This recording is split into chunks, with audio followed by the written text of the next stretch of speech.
Hello everyone, welcome back to my channel Tanzima's kitchen. আবারও চলে এলাম নতুন আরেকটি রেসিপি নিয়ে।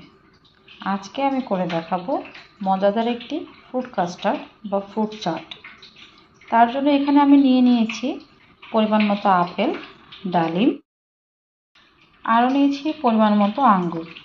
এখন আমি সবগুলো ফলকে ছোট ছোট কুচি করে কেটে নেব। এখন আমি ফলগুলোকে কুচি কুচি করে কেটে নিয়েছি, দেখতে পাচ্ছেন। আমি আরও এখানে দিয়ে দিয়েছি পরিমাণ মতো পেস্তা বাদাম কুচি এবং পরিমাণ মতো কাজু বাদাম কুচি, আরও দিয়েছি পরিমাণ মতো কিশমিশ। আজকে আমি ইউজ করব এই মেয়োনেজটা, আরও ইউজ করব এই ডাবল ক্রিমটা। এখন অন্য একটি পাত্রে আমি পরিমাণ মতো মেয়োনেজ, পরিমাণ মতো ডাবল ক্রিম, আরও দিয়ে দিয়েছি পরিমাণ মতো সুগার ক্রাশ। আপনারা নর্মাল চিনিটাকে ব্লেন্ডারে কিছুক্ষণ শুকনো ব্লেন্ড করে নিলেই ঠিক এমন হয়ে যাবে। এখন আমি ভালো করে উপকরণগুলোকে মিশিয়ে নিব। আমি আরও দিয়েছিলাম পরিমাণ মতো কনডেন্স মিল্ক। উপকরণগুলো ভালো করে মিশিয়ে আমি দিয়ে দিয়েছি ফলের মধ্যে।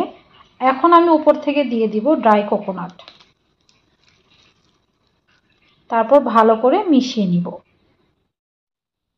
হয়ে গেল মজাদার সুস্বাদু ফ্রুট চাট। আমার রেসিপিটি ফলো করে অবশ্যই ট্রাই করে দেখবেন। আশা করছি সবার কাছে খুবই ভালো লাগবে। আমার আজকের রেসিপিটি ভালো লেগে থাকলে please subscribe my channel, like, comment and share. আজকে এ পর্যন্তই। আল্লাহ।